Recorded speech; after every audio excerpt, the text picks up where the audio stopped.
أعوذ بالله من الشيطان الرجيم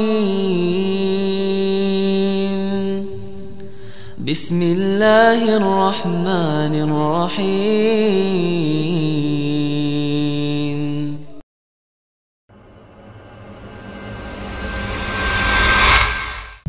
Assalamualaikum warahmatullahi wabarakatuh.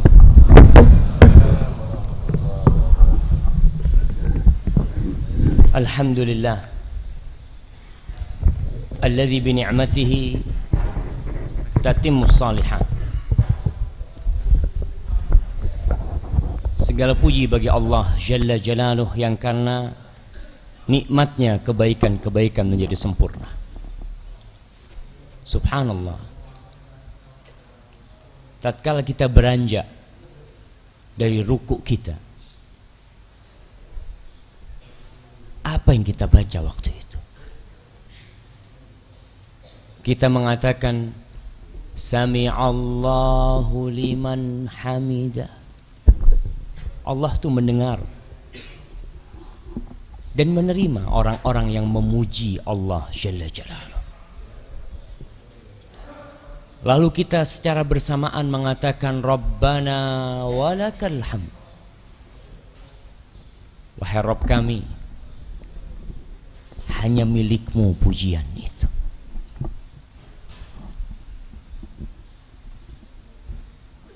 Dalam perjalanan kehidupan ini,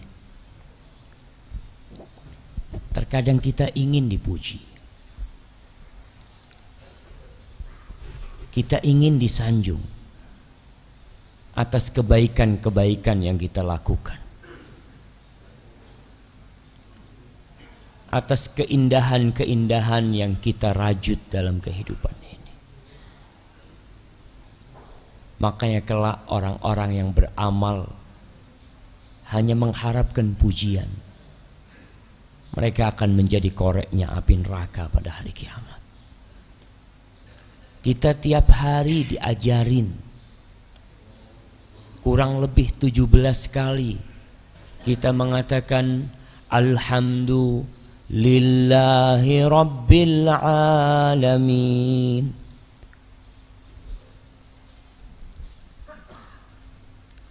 Kita tuh diajarin supaya tidak minta pujian dari orang. Kita mengatakan segala puji hanya milik Allah Rabbul Alamin. Rakaat kedua kau kembali mengatakan Alhamdulillahirabbil alamin. Rakaat ketiga kau kembali mengikrarkan Alhamdulillahirabbil alamin. Maka semoga kita termasuk hamba-hamba yang pandai memuji Allah dan tidak minta dipuji. Allahumma salli wa sallim wazid wa barik wa an'am ala sayyidina wa maulana wa qurrati a'yunina wa habibina Muhammad wa ala alihi wa ashabihi ajma'in. Ya Allah, semoga salawatmu, salam berkah dan nikmatmu senantiasa kau curahkan untuk kekasih kami, ya Allah. Untuk orang yang mencintai kami dan kita mencintai beliau. Untuk orang yang merindukan kami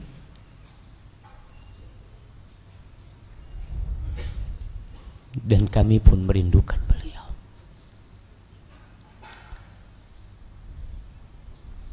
Untuk seorang nabi yang kau utus sebagai kasih sayang untuk alam semesta ini, untuk penyejuk pandangan kita.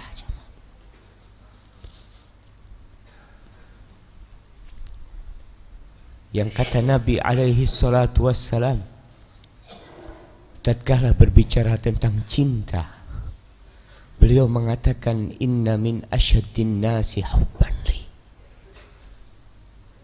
Kata Nabi, termasuk orang yang paling cinta kepada aku Man lam yarani. Mereka adalah orang-orang yang belum pernah melihatku. Tapi dia ingin melihat aku. Kita pernah enggak ingin melihat wajah Rasul sallallahu alaihi wasallam? Walaupun hanya sekedar lewat mimpi.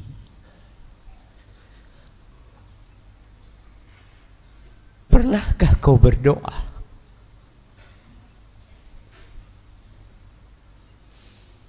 minta kepada Sang Pencipta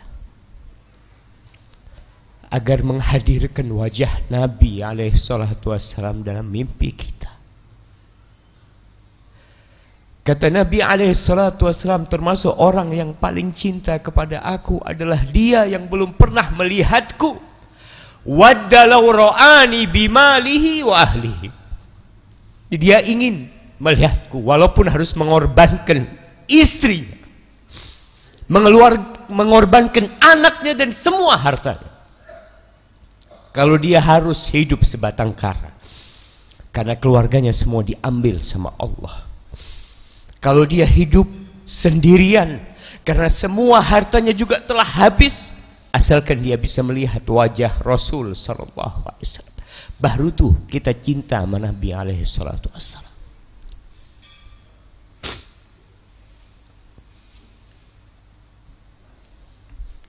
Jamaah, perjuangan kita tidak seberapa dibandingkan dengan perjuangan Rasulullah sallallahu alaihi wasallam.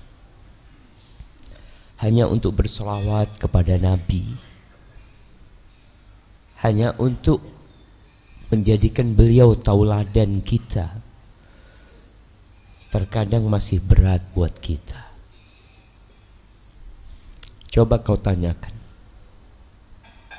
kepada dirimu sendiri, dalam sehari berapa kali kau berselawat buat Nabi?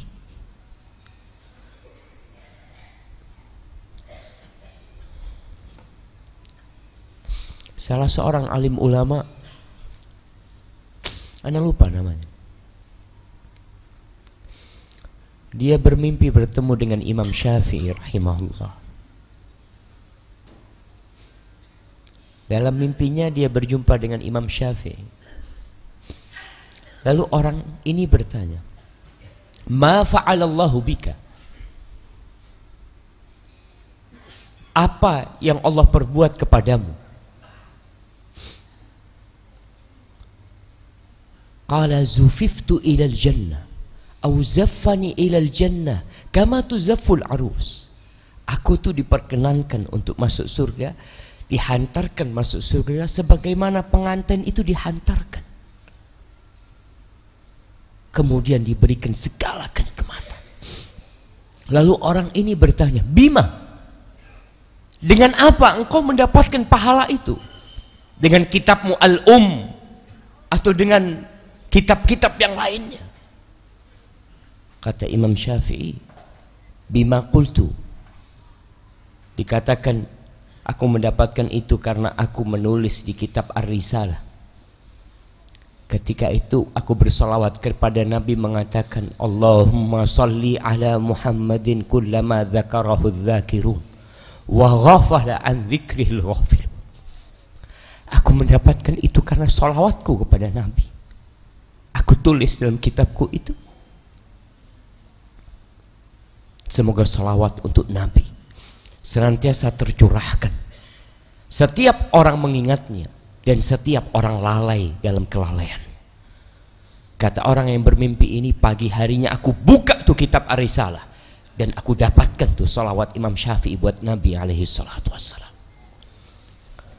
Maka jamaah, jangan meremehkan salawat buat Nabi. Wallahi mungkin itu yang memasukkan kita ke surga. Kita tuh kadang-kala meremehkan amalan-amalan kecil. Karena kita telah berbuat besar. Karena kita telah melakukan jauh yang tidak bisa dilakukan manusia yang lainnya. Mungkin kita membangun masjid. Mungkin kita mengaspal jalan. Mungkin kita membangun madrasah. Banyak yang kita lakukan. Tapi kata Nabi alaihi salatu wassalam, la tahqiranna minal ma'rufi syai'an. Engkau jangan pernah meremehkan perbuatan baik sekecil apapun. Dan kita tahu tidak ada yang masuk surga sebagai pengganti amalannya. Masuk surga itu karena rahmat Allah. Lakukan segala kebaikan. Semoga Allah merahmatin kita.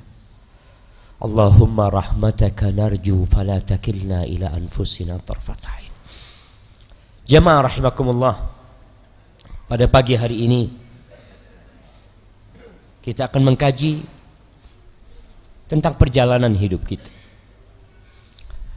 Banyak orang yang berhenti tidak di tempat pemberhentian.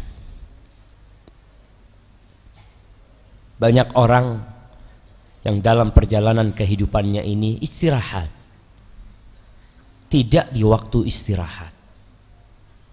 Kita lihat ketika kita bekerja, kalau kita istirahat tidak di waktu istirahat, sejatinya kita telah melanggar peraturan yang ada. Dan bos kita pun akan menilai kita sebagai pekerja yang malas, sebagai pekerja yang tidak sungguh-sungguh, sehingga kemungkinan gaji kita dipotong atau bahkan kita bisa diberhentikan dari tempat kerja kita. Dan kehidupan ini adalah perjalanan yang kata Rasul sallallahu alaihi wasallam, kun fid dunya ka'annaka gharibun aw 'abiru sabil. Jadilah engkau di dunia ini seperti orang asing yang sedang melakukan perjalanan. Lalu Nabi mengatakan aw 'abiru sabil, tapi kau seharusnya jadi orang yang sedang transit, yang sedang akan melanjutkan perjalanan. Kita dalam perjalanan, jamaah. Jangan berhenti di tempat kecuali antum dibolehkan berhenti. Jangan istirahat di tempat seperti orang yang istirahat tahu-tahu di tengah tol dia berhenti. Ditabrak tuh dengan mobil-mobil yang lain. Ada tempat istirahat. Bahkan kalau di situ mobilmu mogok, kau harus pinggirkan. Karena tengah-tengah itu bukan tempat berhentinya mobil. Kau harus pinggirkan. Kau harus kasih tanda-tanda. Kalau kita ini sedang berhenti, ada masalah sama kita.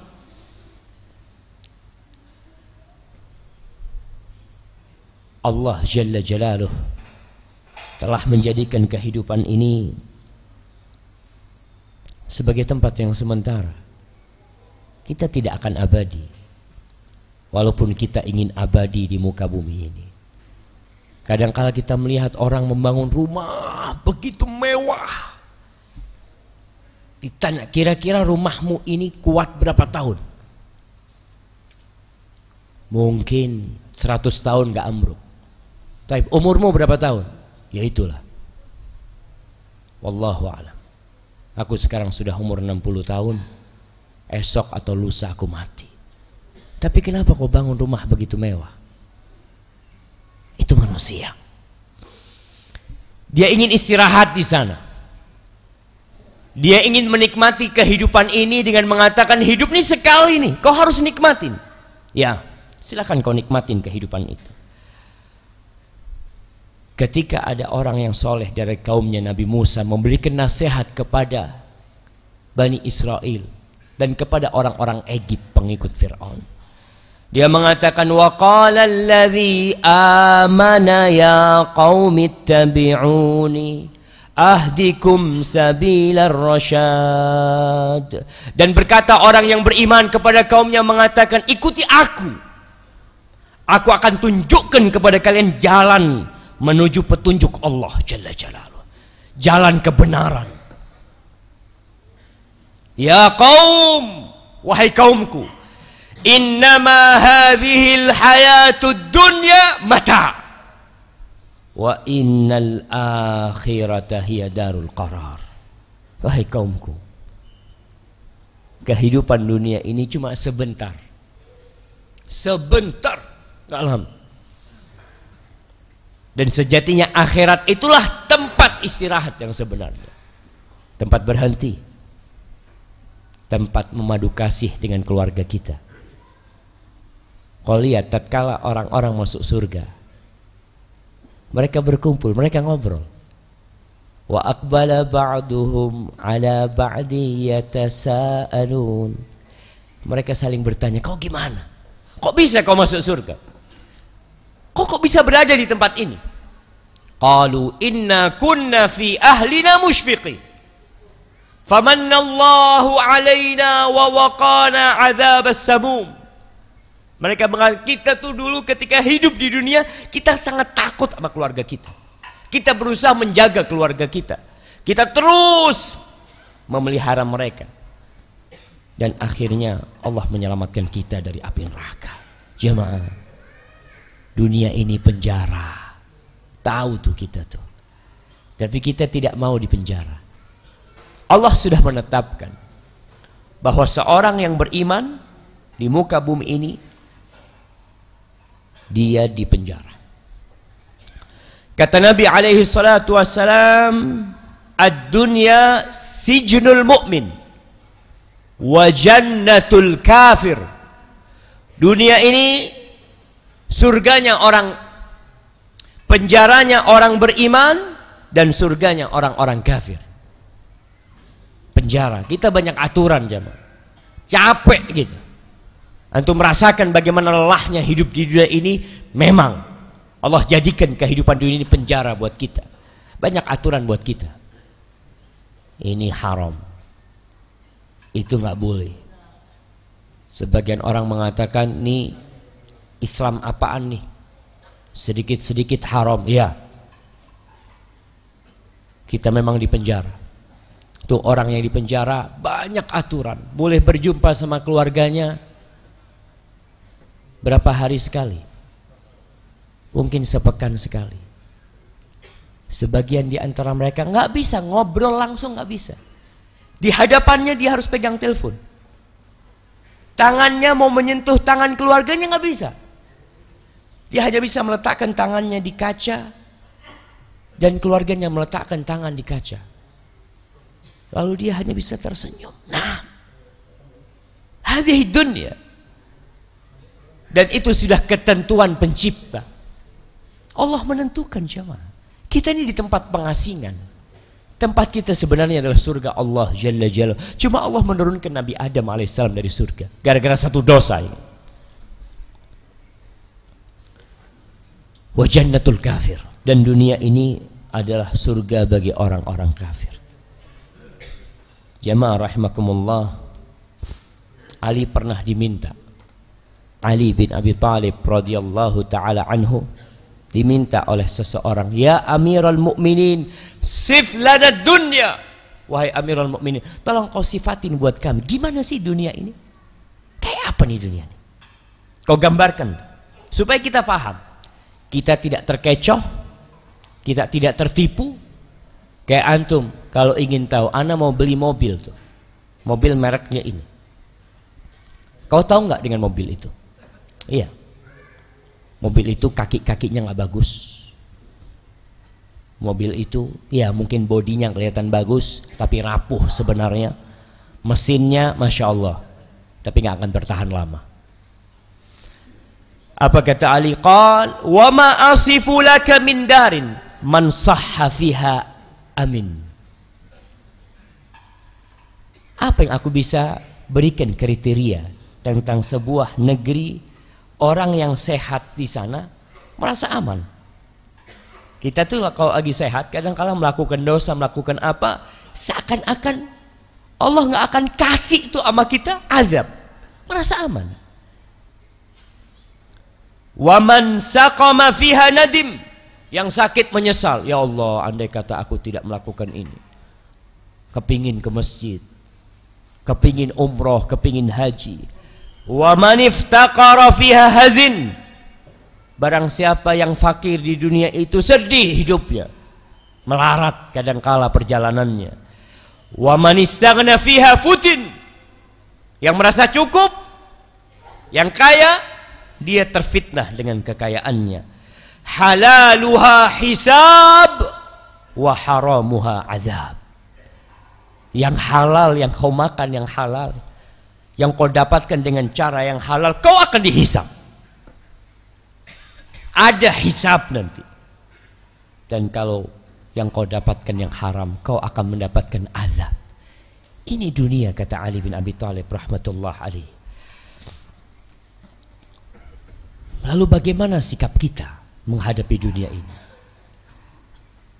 Ibnul Jauzi pernah ditanya, hal yasughuli an alhu wa uraffih an nafsi bi syai'in minal mubahat. Boleh enggak aku ini ya refreshing lah, santai, menyenangkan diriku dengan hal-hal yang mubah-mubah. Sebenarnya dengan hal-hal yang mubah-mubah, banyak hal mubah jamaah.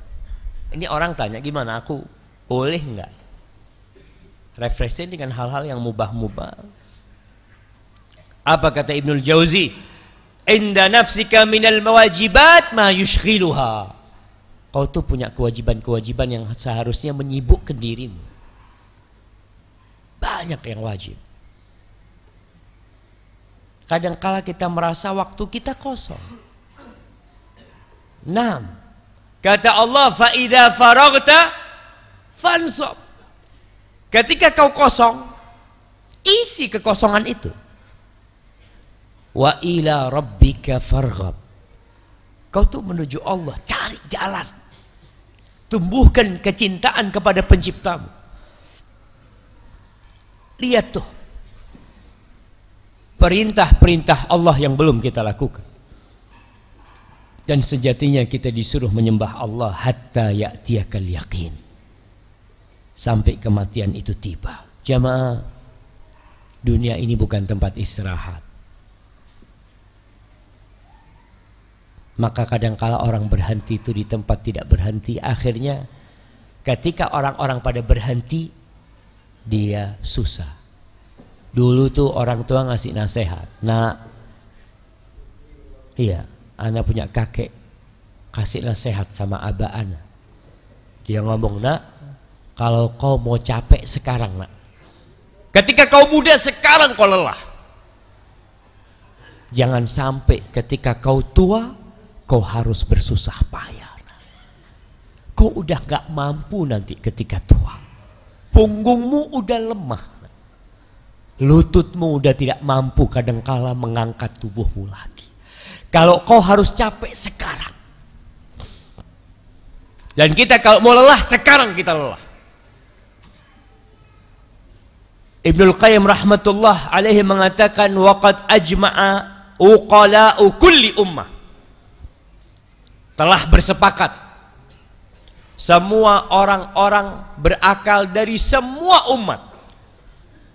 Kita tidak bicara umat Nabi Muhammad saja sallallahu alaihi wasallam. Semua orang yang berakal telah bersepakat. Sepakat atas apa? Mereka bersepakat ala anna an-na'im la yudraku bin na'im.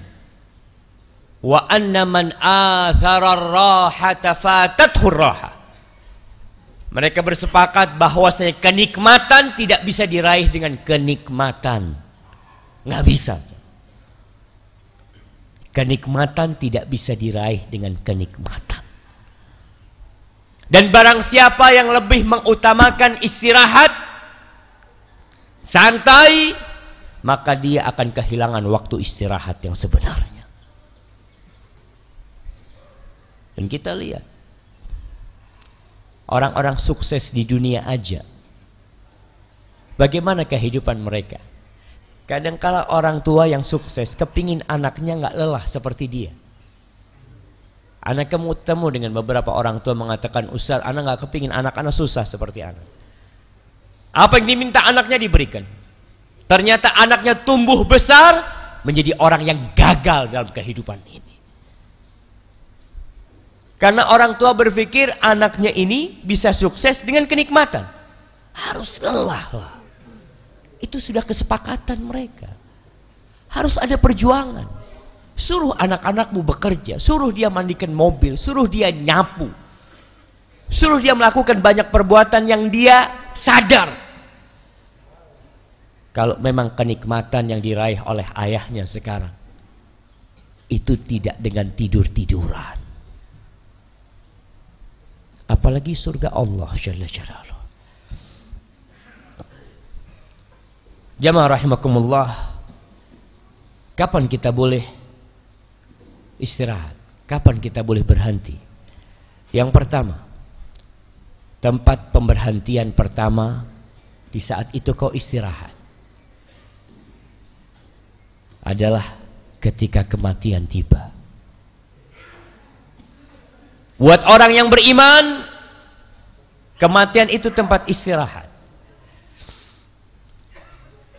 Mereka yang mati di atas tauhid, di atas sunnah,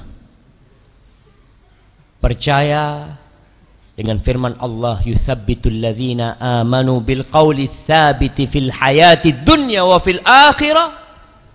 Ya yakin tuh bahwasanya Allah akan menetapkan hati orang yang beriman ketika dikubur. Ketika datang tuh malaikat yang bertanya kepada dia, Allah tetapkan hatinya, dia akan istirahat jamaah di sana. Itu waktu berhenti kau menikmatin.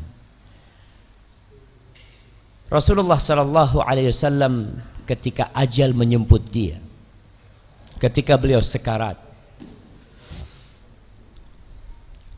beliau berkata, la ilaha illallah anna lil mauti sakarat. Beliau mengangkat tangannya menunjuk ke langit sambil mengatakan, la ilaha illallah, kematian itu benar-benar ada sekaratnya. Wallahi jamaah, kau tahu Rasulullah sallallahu alaihi wasallam, Abdullah bin Mas'ud pernah memegang tubuh Nabi SAW, demam, panas sekali. Lalu Abdullah bin Mas'ud mengatakan, ya Rasulullah, innaka tu'aku wa'kan syadida. Ya Rasul, sakitmu ini parah banget. Kita kadang-kala melihat orang yang husnul khotimah, yang mati tanpa sakit, yang mati biasa. Oh itu tuh husnul khotimah. Belum tentu. Rasulullah sallallahu alaihi wasallam sakit parah. Apa kata Nabi alaihi salatu wasallam?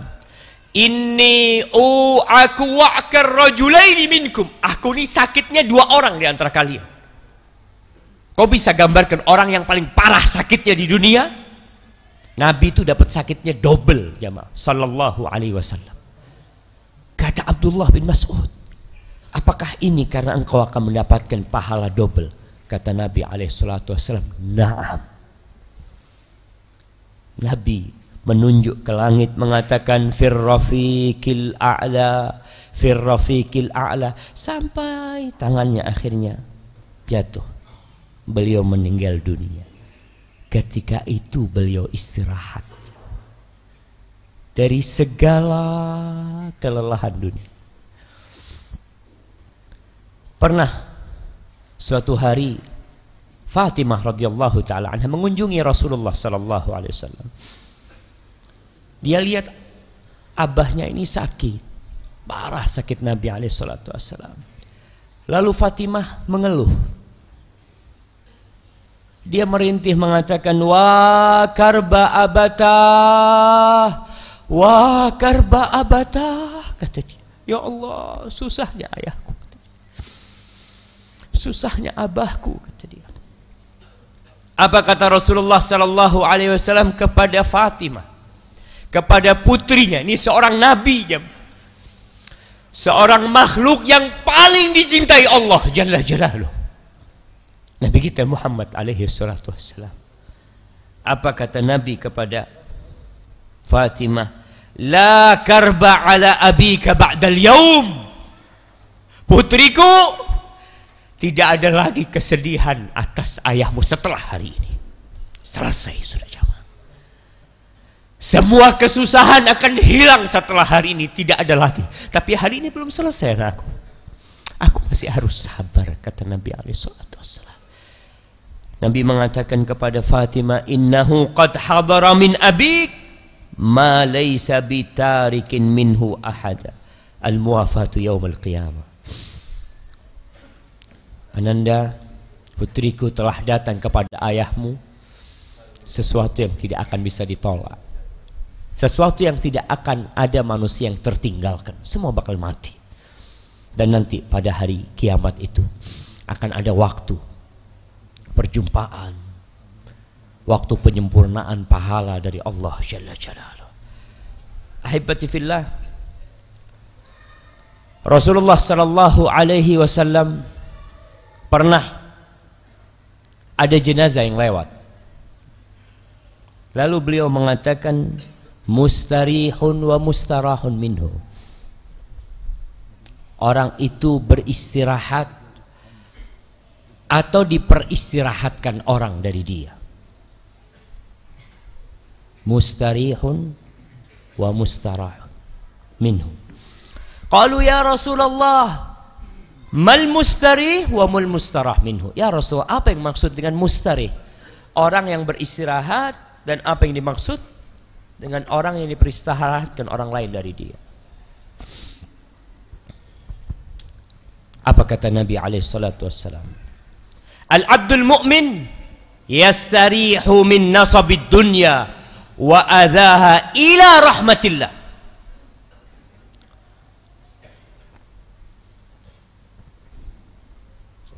Afwan kaum muslimin, ini ada hal yang sangat penting. Ikhwan kita yang jualan ikan di kendaraannya, nah di kendaraan tersebut terhalangi oleh mobil BM 1308 NM, mobil Karimun BM 1308 NM. Mohon bantuan untuk memindahkan parkirnya karena di belakangnya ada kendaraan yang ingin jualan ikan yang di pasar, khawatir ikannya busuk. Silakan. Afwan Ustaz Syafiq. Allahu Akbar. Tuh kehidupan dunia jemaah. Motornya ketutup, nggak bisa jual ikan, ikannya takut busuk. Hadhihi dunya Allah. Ada banyak hal yang kita khawatirkan dalam kehidupan ini. Nabi SAW mengatakan tuh jenazah tuh yang istirahat. Siapa mereka? Orang yang beriman. Orang yang beriman akan istirahat dari semua kelelahan dunia, akan istirahat dari ikannya. Yang tiap hari dia bawa ikan, mikir ikan, iya betul. Dia akan istirahat dari pekerjaan dia. Tiap pagi dia berangkat kerja, yang dokter pasien, yang jadi pekerja diatur sama atasan, suruh ini suruh itu. Orang yang beriman yastarihu min nasabid dunya wa adhaha. Dia istirahat dari semua kesusahan dunia, dari semua gangguan kehidupan dunia ini. Kemana? Ila rahmatillah. Kita kan yang kalau bicara fulan berpulang ke rahmatullah, siapa yang tahu? Bisa jadi dia pulang kepada azab Allah Jalla Jalaluh. Tapi orang yang beriman akan berpulang ke rahmatullah. Istirahat dia sudah. Wal abdul fajir yastarihu minhu ibad. Sedangkan hamba yang tidak benar, hamba yang jahat, dia telah diperistirahatkan. Artinya manusia, negeri, pohon, hewan-hewan istirahat dari gangguan tuh orang. Antum melihat ketika ada orang preman yang mati, satu kampung mengatakan alhamdulillah ya Allah, dari dulu kita nanti kematian dia. Nah, yang beristirahat siapa? Warga beristirahat, tapi dia menuju kepada azab Allah Jalla Jalaluh. Nabi alaihi, ini hadis diriwayatkan Imam Bukhari dan Imam Ahmad. Rasulullah sallallahu alaihi wasallam dalam hadis riwayat Ahmad mengatakan, "Idza aradallahu bi 'abdin khairan ista'malahu." Kalau Allah ingin kebaikan buat seorang hamba, Allah akan pakai itu orang. Allah akan pakai. Para sahabat mengatakan, "Wa masta'malahu." Gimana dipakai sama Allah itu gimana? Dipekerjakan tuh sama Allah tuh orang. Kata Nabi SAW, yuftahu lahu amalun salih baina yaday mautih hatta yarda anhu man haulahu. Allah akan bukakan buat dia amal soleh sebelum dia mati, sehingga orang di kampungnya pada ridho sama dia. Jamaah, proses itu penting dalam menuju kepada Allah. Tapi yang terpenting adalah bagaimana kita mati husnul khatimah. Ada orang Masya Allah, orang gak benar, tapi sebelum mati, Masya Allah, dia ke masjid, dia mulai berbagi-bagi, dia mulai puasa sunnah, dapat 3 hari mati. Itu tuh yang dikatakan ista'malahu. Kalau Allah ingin kebaikan buat orang, Allah akan pakai tuh orang. Dipakai artinya diarahkan untuk berbuat kebaikan sebelum meninggal dunia, sehingga orang kampung merasa kehilangan dia. Ya Allah, fulan meninggal, ya Allah. Mereka sedih ditinggal orang-orang baik. Itu tempat berhenti yang pertama, di situ kau istirahat. Tempat istirahat yang kedua yang kau boleh berhenti di sana adalah ketika seorang hamba masuk kuburan, ditinggal sama keluarganya, dan dia melihat kursi dia di surga. Baru dia istirahat yang kedua nih. Karena ketika dia masuk kuburan, akan datang malaikat Mungkar dan Nakir dengan wajah yang menyeramkan yang akan bertanya kepada dia.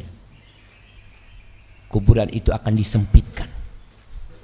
Akan ada persidangan yang sangat berat sekali. Ketika itu keluargamu sudah pulang ke rumah. Istrimu menangis sebentar, lalu mungkin dia kawin lagi setelah itu. Nah, kita lihat jamaah, wanita-wanita yang sama suaminya, Masya Allah, aku akan sehidup semati dengan engkau, bang. Ketika suaminya sakit, dipijetin. Suaminya mati, ya Allah, siapa pengganti suamiku? Kata dia. Cari lagi kau di kuburan, ditanya sama Mungkar Nakir. Kata Rasul sallallahu alaihi wasallam, inna ahadakum idza mat, apabila seorang di antara kalian meninggal dunia, urida alaihi maq'aduhu bil ghadati wal ashi, ditampakkan tempat dia di pagi dan sore hari. Dibukakan pintu ke surga buat orang yang soleh. Datang tuh aromanya surga. Subhanallah, keindahan surga kau lihat. Kemudian kuburannya yang sempit dilebarkan, maddal basar. Kita nih sekarang ada di, antum kalau punya rumah sebesar masjid RJ, Raudatul Jannah, betul. Raudatul Jannah artinya taman surga. Segini taman surga? Enggak, kecil banget nih. Double Ustaz, kecil. Nabi SAW mengatakan maddal basar, sepanjang kau memandang, jamaah. Nggak ada tembok-tembok kayak gini. Allah luaskan seluas dia memandang. Lalu datang tuh amal soleh kepada dia. Ada orang yang datang, wajahnya indah, bagus tuh orang. Lalu orang ini bertanya yang mati, man anta wajhuka alladhi ya'ti bil khair. Kau siapa kau? Wajahmu wajah orang yang datang dengan kebaikan. Kata dia. Apa kata orang ini? Ana amaluka salih. Aku amal solehmu. Dia lupa sama keluarga dan anak-anaknya. Dia bersama nih amal solehnya. Lalu dia mengatakan, Da'uni ukhbiru ahli. Biarkan aku mau pulang, aku mau kasih tahu sama keluargaku. Aku ingin informasikan kepada anak dan istriku kalau aku bahagia di kuburan itu. Lalu dikatakan, uskun, sudah kau istirahat di sini. Ini waktumu istirahat. Dan orang ini menginginkan, ya Rabbi aqimissa, ya Allah bangkitkan kiamat. Kenapa? Karena di situ dia baru mencium aromanya surga, baru mendapatkan keindahan surga dan belum masuk surga. Dia minta kiamat itu diberdirikan, jamaah. Itu istirahat yang kedua, kau berhenti di sana. Ahibati fillah, kuburan kita jadi raudhah jannah atau jadi lobang-lobang neraka. Semua tergantung kita, jamaah. Apabila orang-orang istirahat ketika di dunia, masuk kuburnya menjadi lobang neraka buat dia. Tapi orang-orang yang lelah, yang capek dalam kehidupan ini, sampai ada sebagian salaf subhanallah, dia sholat sampai kurus. Ditegur sama anak-anaknya, Abah istirahatlah Abah, istirahatkan badannya Abah ini, jangan zalim sama badannya. Apa kata orang, rahataha urid, aku melakukan ini agar aku mengistirahatkan badanku nanti, kata dia. Di sini bukan waktunya istirahat, waktunya beramal, jemaah. Bayangkan Rasulullah sallallahu alaihi wasallam, ghufira lahu ma taqaddama min dhanbihi wa ma ta'akhkhar, yang sudah diampuni dosa-dosa beliau yang lalu dan yang akan datang. Beliau sholat sampai bengkak kakinya, dan beliau sakit-sakitnya 2 orang, jamaah. Apa mungkin kita bisa istirahat, jamaah, tatkala kita santai dalam kehidupan ini?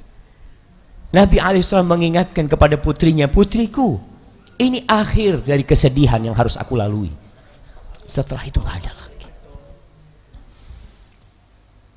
Tempat istirahat yang ketiga, tempat kau berhenti di sana, bisa bernafas lega, adalah ketika pembagian kitabmu dan kau mendapatkan kitabmu dengan tangan kananmu. Pada waktu itu silahkan kau berteriak, berbahagia. Silahkan kau bereforia, menunjukkan kegembiraanmu kepada semua orang. Jangan kau sembunyikan. Kalau sekarang orang bahagia, senang dapat rumah baru, dapat mobil baru, dapat usaha baru, istri baru, mungkin dia senang. Tapi kesenangan itu ingat akan berakhir. Allah menceritakan pada hari kiamat tatkala persidangan ditegakkan. Allah mengatakan, yauma idzin tu'raduna la takhfa minkum khafiyah. Pada hari itu kalian akan ditampakkan kepada Allah Jalla Jalaluh yang tidak ada satupun yang tersembunyi. Wallahi jamaah, kita kadang-kala menyimpan sesuatu di hati kita yang seluruh penduduk dunia tidak ada yang mengetahui, tapi Allah tahu itu. Allah tahu apa yang kau simpan, cinta atau kebencian, apa aja. Pada hari itu akan ditampakkan kepada Allah. Lalu mulai kitab-kitab itu dibagikan, berterbangan itu buku-buku. Wa idza suhufu nusyirat. Kemudian orang mulai mengambil kitab-kitabnya. Apa kata Allah tentang hamba-hambanya yang boleh istirahat pada waktu itu? Fa amma man utiya kitabahu biyaminihi fayaqul. Adapun orang yang mendapatkan kitabnya dengan tangan kanannya, dia akan berkata, ha umqra'u kitabiyah. Dia berteriak mengatakan, baca nih rapotku, baca kitabku nih. Inni dhanantu anni mulaqin hisabiyah. Aku yakin kalau aku akan mendapatkan hisabku ini. Aku berlelah-lelah di dunia. Aku dihina sama orang. Aku dicela ketika beramal. Aku dipojokkan, aku diasingkan, aku diremehkan. Inni dhanantu anni mulaqin hisabiyah. Aku yakin kalau aku akan mendapatkan hisabku, jamaah. Lalu bagaimana dengan orang ini? Fahuwa fi 'aisyatir radiyah. Maka dia akan berada dalam kehidupan yang diridhai. Istirahat dia. Fi jannatin 'aliyah qutufuha daniyah. Di surga Allah yang tinggi. Jamaah, di surga Allah itu ada satu pohon yang orang berkendaraan baru bisa melalui pohon ini setelah 100 tahun. Dia berkendaraan, gak hilang-hilang tuh naungan pohon itu. Surga yang tinggi sekali.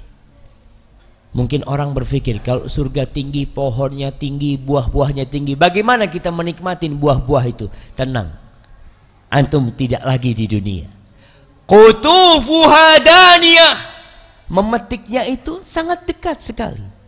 Subhanallah, kau yang tiduran bisa memetik buah surga. Kau yang sedang duduk, kau ingin buah apa aja, datang tuh buah itu, kau bisa memetiknya. Tapi ketika kita di dunia enggak.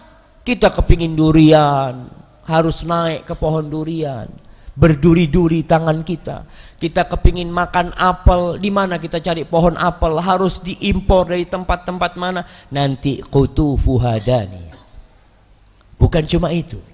Sebagian orang Masya Allah, di dunia kita lihat segala macam menu dihidangkan kepada dia. Di dunia, segala buah, seafood, antum mau apa? Mau udang, mau cumi, mau ikan, mau lobster, mau kerang, semua disediakan. Tapi kita dalam kehidupan dunia, kadangkala segala makanan enak dihadapkan kepada kita. Kita tanya sama tuan rumah, Afwan, punya telur asin? Kau mau telur asin? Ini banyak yang enak.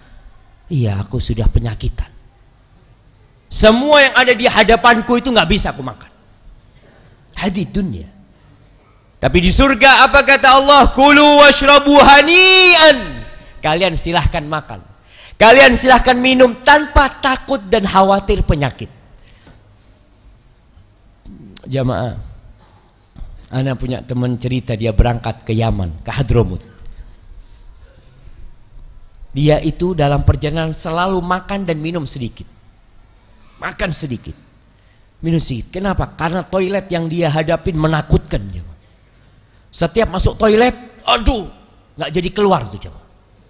Jadi penyakit di perutnya. Suatu hari dia sampai ke rumah saudaranya, dikasih makanan yang banyak, Masya Allah. Mereka berdua apa bertiga? Satu sohibnya diutus, coba kau berangkat ke toilet dulu. Jadi mau makan itu cari toilet dulu, coba. Dia berangkat ke toilet, dia lihat toiletnya bagus, gitu dia. Ngomong sama sohibnya, Sen, itu makan banyak langsung ke toilet dia, jamaah. Di surga nggak ada tuh, nggak ada kayak gitu. Artinya kau mau makan berapa banyak pun akan hilang dari tubuhmu lewat pori-porimu, hilang lewat keringatmu, hilang lewat sendawamu, selesai. Hani'an. Kenapa? Bima aslaftum fil ayyamil khaliyah. Karena kalian dulu tuh dalam kehidupan yang lalu, dalam kehidupan dunia, di waktu-waktu kosong kalian penuhin dengan ketaatan kepada Allah Jalla Jalaluh. Di situ jamaah. Ini waktu kita bukan untuk istirahat di dunia ini. Waktu untuk beramal. Jadi kadang-kala ada seorang istri melihat suaminya capek, bang, kok capek banget kerja, bang. Nah, katakan kepada istrinya, Dek, aku ingin punya rumah di surga. Aku ingin kau bersama anak-anak kita bisa kumpul lagi di sana. Maka di sini waktunya kita capek. Waktunya kita ngumpulkan modal semuanya untuk di sana. Sebelum itu belum istirahat. Jamaah, istirahat yang keempat. Di situ kita boleh berhenti. Ketika dalam timbangan, ketika ditimbang amal perbuatan kita, Rasulullah SAW pernah ditanya, ya Rasulullah, nanti tuh pada hari kiamat, apakah kita saling mengenal nanti di padang mahsyar, belum masuk surga? Kata Nabi SAW, amma fi thalathati mawatin fala. Di 3 tempat kita tidak akan kenal sama saudara kita. Kita hanya akan memikirkan nafsi-nafsi. Yang pertama, ketika pembagian kitab. Yang kedua, ketika ditimbangnya amal perbuatan. Dan yang ketiga, ketika melewati sirat. Kita nggak akan kenal. Antum nggak akan kenal sama anak. Antum nggak akan kenal sama anak antum. Antum tidak akan kenal sama orang tua antum ketika itu. Antum hanya tahu nafsi, nafsi. Diriku ya Allah, diriku ya Allah. Sampai dikatakan dalam penimbangan itu ada orang tua yang cari anaknya supaya anaknya kasih amalnya kepada dia. Anaknya mengatakan, aku ayah nggak tahu. Apakah timbangan kebaikanku akan lebih banyak daripada timbangan keburukanku? Nggak tahu. Semuanya memikirkan diri mereka masing-masing. Allah berfirman, فَأَمَّا مَنْ ثَقُلَتْ مَوَازِينُهُ فَهُوَ فِي عِيشَةٍ رَاضِيَةٍ. Tuh, orang yang berat timbangan kebaikannya, dia akan dapat kehidupan yang diridhoin Allah Subhanahu wa taala. Istirahat. Ketika dia lihat timbangan kebaikannya, dia langsung istirahat. Dia mengatakan, ya Allah, alhamdulillah, segala puji bagi Allah Jalla Jalaluh. Ahibati fillah. Di antara amal yang paling berat di timbangan pada hari kiamat, kata Rasulullah sallallahu alaihi wasallam, athqalu ma fil mizan husnul khuluq. Amalan yang paling berat di timbangan pada hari kiamat adalah husnul khuluq, akhlak yang mulia. Kita nih muslim, udah ngaji, kadang-kala akhlaknya kurang. Di antara akhlak yang mulia itu nggak mahal sih. Kau ucapkan salam sama saudaramu dan tersenyum kepada dia. Semalam anak ingatkan nih, kita kadang-kala kajian gini, antum sama yang di sebelahnya nggak kenal. Antum kenal nggak? Antum sama yang di sebelah antum? Enggak. Coba salaman, tanya dia namanya. Coba salaman. Siapa namanya? Siapa? Rahmat. Rahmat tahu sama namanya dia? Subhanallah, syuful jamaah. Kita ini satu masjid nih. Bahkan satu tempat duduk. Bahkan paha kita menempel dengan paha saudara kita. Mana ukhuwah kita jemaah? Allah jadikan kita saudara jemaah. Kau duduk, awal kau duduk datang orang, mungkin orang itu nggak salam. Kau yang salam, assalamualaikum, ahlan wa sahlan. Dari mana bang? Kalau dia lebih tua kau panggil abang. Kalau dia lebih kecil kau panggil adik. Jamaah, yang paling berat di timbangan pada hari kiamat itu husnul khuluq. Nggak perlu keluar duit antum mengucapkan salam kepada saudara antum. Dan biasakan itu jamaah. Biasakan nih, anak-anak lihat kadang-kala orang kajian Masya Allah sama sekali selesai kajian juga nggak ngomong, berdiri selesai, keluar dari pintu, sohibnya cari sandal nggak diurusin. Kau sering tanya, bang, sandal abang warnanya apa? Kau bantuin dia, nggak keluar duit jamaah. Wallahi, anak ingatkan, la tadkhul jannah hatta tu'min. Kalian tidak akan masuk surga sampai kalian beriman. Wala tu'minu hatta tahabbu. Kalian tidak akan dikatakan beriman sampai kalian saling mencintai. Apakah kalian mau aku kasih tahu amalan tuh yang kalau kalian lakukan kalian akan saling mencintai? Kata Nabi alaihi salatu afsyus salam bainakum. Tebarkan salam. Kau duduk tuh sahabat Nabi subhanallah. Mereka jalan bareng-bareng. Kadang-kala di jalan itu ada pohon. Akhirnya mereka harus pisah. Pisah nih mereka. Lalu ketemu lagi, assalamualaikum lagi mereka jamaah. Subhanallah. Itu mereka dididik sama Nabi alaihissalatu wassalam. Dan kita, ya, semua terserah kita. Tapi kelak yang paling berat di timbangan adalah akhlak yang mulia jamaah. Istirahat yang kelima, atau tempat kita berhenti di situ, kau boleh merasakan kenikmatan ketika engkau sudah melewati sirat. Rasulullah sallallahu alaihi wasallam menceritakan tentang sirat. Bagaimana tatkala jahannam didatangkan. Yu'ta bi jahannam yaumal qiyamah laha 70,000 zimam. Ma'a kulli zimamin 70,000 malak. Didatangkan pada hari kiamat itu, neraka jahanam memiliki 70 zimam. 70 apa jemaah? Tali Kalau kuda itu apa? Kekang. 70.000 kekang. Di setiap kekang itu yang menariknya adalah 70.000 malaikat. Antum bisa bayangkan, Allah jamaah. Anak kemarin naik pesawat, ketika anak lihat awan-awan, ketika anak lihat pohon-pohon, rumah-rumah, wallahi kecil sekali. Bagaimana nanti pada hari kiamat?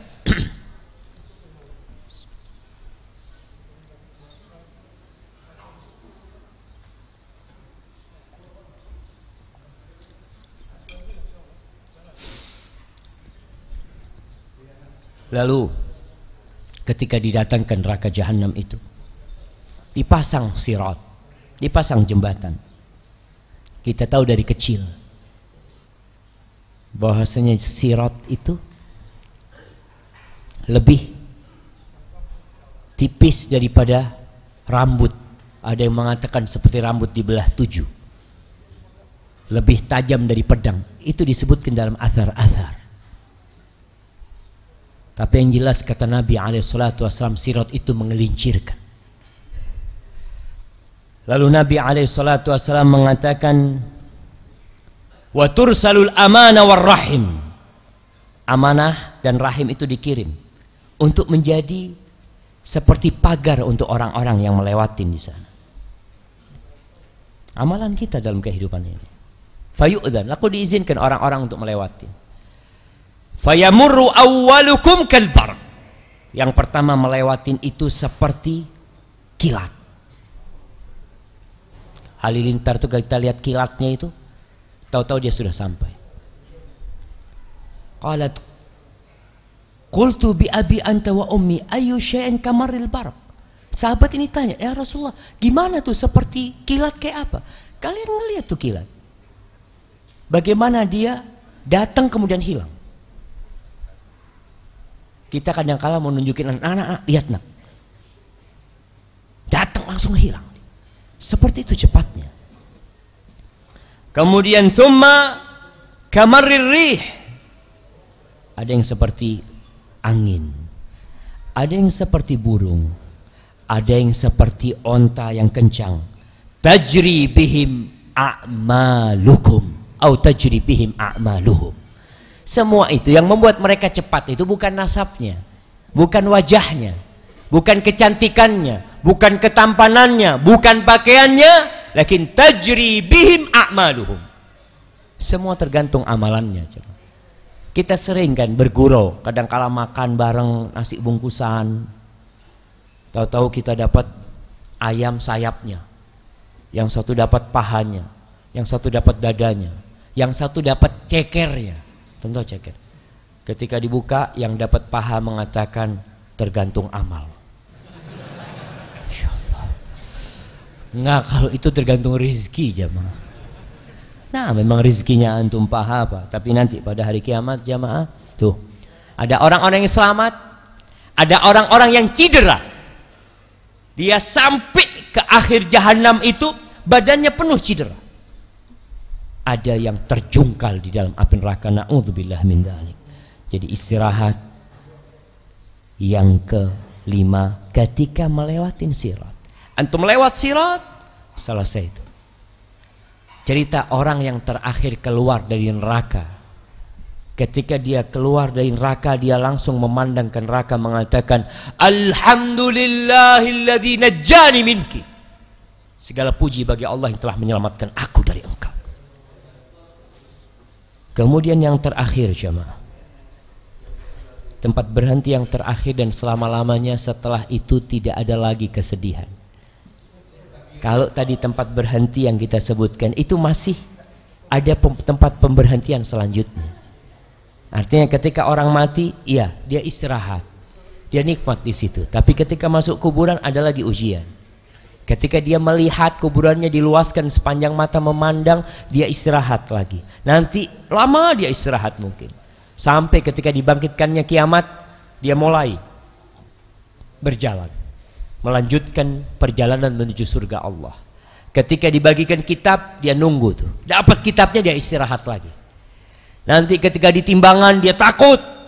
Ketika dapat timbangannya lebih berat, timbangan kebaikannya, di situ dia beristirahat dan menikmatin lagi. Mereka berjalan terus ketika menuju ke Sirat, dan lewat Sirat, mereka masih diuji di Sirat. Sampai melewatin Sirat berhasil, mereka istirahat. Apakah selesai? Belum.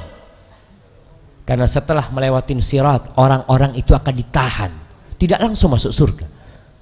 Yuhbas fi qantaratin, di satu jembatan, satu tempat untuk kisos. Di antara orang-orang yang masuk surga, tapi di antara mereka masih ada permasalahan. Kita jamaah kadang-kala punya masalah sama saudara kita sendiri, sama-sama orang soleh, sama-sama orang baik, tapi ada masalah di hati kita. Kita mungkin hasad, kita mungkin ribain saudara kita, kita mungkin ngomongin dia. Nanti tuh setelah lewat Sirat, kau akan dikisos. Perbuatan-perbuatan dosa yang kau lakukan kepada saudara akan terjadi kisos. Kau pernah mukul saudaramu, kau pernah ngambil hartamu, apa aja, di situ terjadi pembalasan. Setelah itu mereka menuju ke surga. Sampai ke surga, orang-orang mendapati surga tertutup. Penuh surga itu. Antum jarak pintu surga itu antara Makkah dengan Hajar. Hampir 1000 kilometer jaraknya. Itu penuh dengan manusia. Mereka minta dibukakan, nggak ada yang bisa masuk surga. Sampai datang Nabi kita Muhammad sallallahu alaihi wasallam. Beliau datang, lalu beliau ambil tuh tempat untuk mengetuk pintu gerbang surga. Diketuk sama Nabi alaihi salatu wassalam. Malaikat yang menjaga surga bertanya, "Man? Siapa yang mengetuk pintu?" Nabi kita mengatakan, "Muhammad sallallahu alaihi wasallam." Kata malaikat, "Aku diperintahkan untuk tidak membukakan pintu surga ini sampai kau dulu yang masuk surga." Sallallahu alaihi Nabi Muhammad. Maka tatkala itu kau istirahat, dan itu istirahat yang selama-lamanya. Yang tatkala itu Allah bercerita, orang-orang yang masuk surga mengatakan, wa qalul hamdulillahilladzi adhaba 'annal hazan inna rabbana laghafurun syakur. Tuh orang-orang yang masuk surga mengatakan, alhamdulillah ya Allah, alhamdulillah yang telah menghilangkan, yang telah mengusir semua kesusahan. Di kuburan masih susah, di padang mahsyar masih ada sedikit kesusahan, melewatin Sirat masih ada kesusahan, masuk surga hilang semuanya. Sesungguhnya Rabb kami laghafurun syakur, Dia maha pengampun. Allah tuh maha pengampun. Kita tuh nggak pantas masuk surga jamaah dengan amalan kita sama sekali. Kalau dibandingkan nikmat yang Allah berikan kepada kita dengan ibadah kita dan dengan dosa-dosa kita, neraka tempat kita. Sebaik apapun. Oleh karena itu Rasulullah sallallahu alaihi wasallam mengatakan, nggak ada yang masuk surga dengan amalannya. Masuk surga itu dengan rahmat Allah jalla jalaluhu. Allah itu Ghafur, maha pengampun. Syakur, artinya syakur itu yang pandai berterima kasih,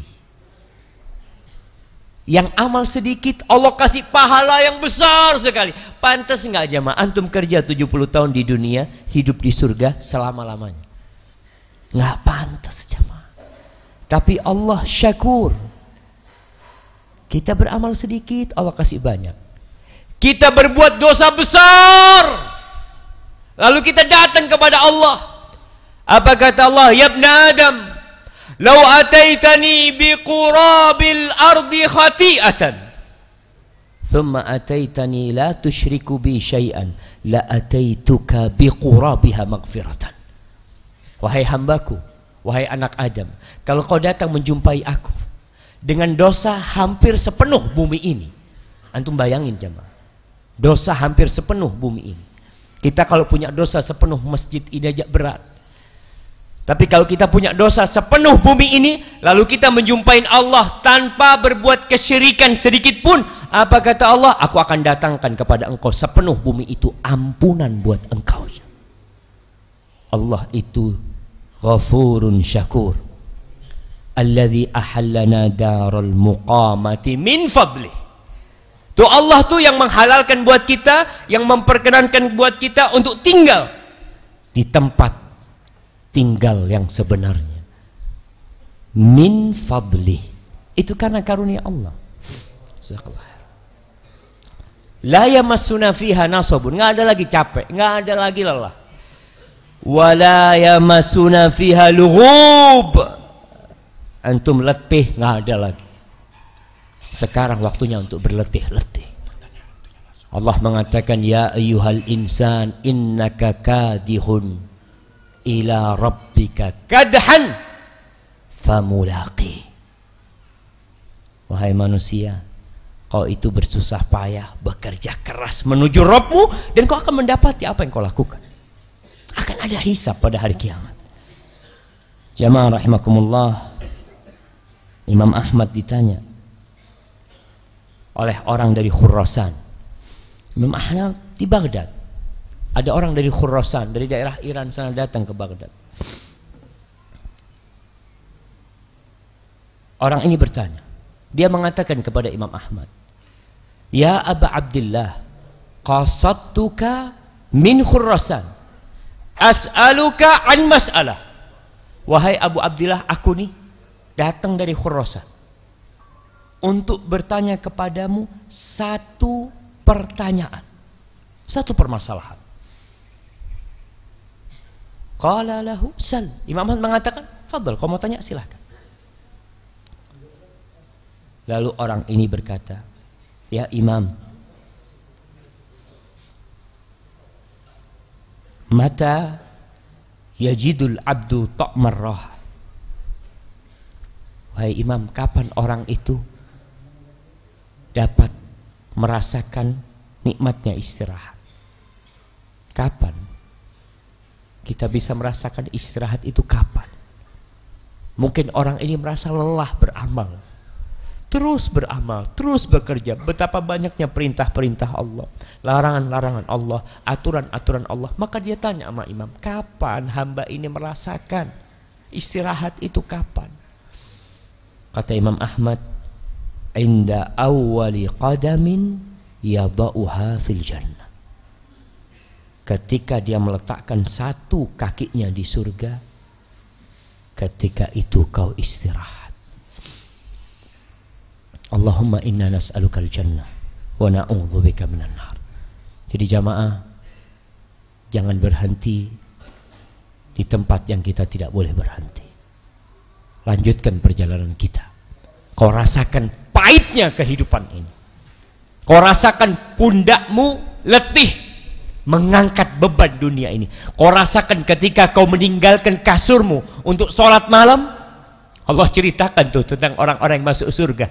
Apa kata Allah? Wallahi ya ma'ana, ketika baca ayat ini, anak kayaknya nggak bisa masuk surga tuh. Allah mengatakan, tatajafa junubuhum anil madaji. Di malam hari, pinggir tubuh mereka itu jauh dari ranjang mereka. Itu tuh orang yang masuk surga. Gak deket sama kasurnya jemaah. Dia minta sama Allah, mohon sama sang pencipta. Dan Nabi pernah makan sama sahabat. Lalu sahabat itu ada yang bersendawa. Beliau mengatakan kepada sahabatnya, kuffa anna jusha, kau tahan tuh, jauhkan dari kami sendawamu ini. Inna aktsaruhum shiba'an fid dunya atwaluhum ju'an yaumal qiyamah. Orang yang paling sering kenyang di dunia itu adalah orang yang paling panjang laparnya pada hari kiamat nanti. Kita harus berjuang. Kita perlu sholat malam, kita perlu puasa sunnah semampu kita. Berjuang menuju Allah, dan semoga Allah memudahkan bagi kita jalan menuju surga. Hadza wallahu a'lam bissawab. Sallallahu ala nabiyyina Muhammad wa ala alihi washabbihi wasallam. أعوذ بالله من الشيطان الرجيم. بسم الله الرحمن الرحيم.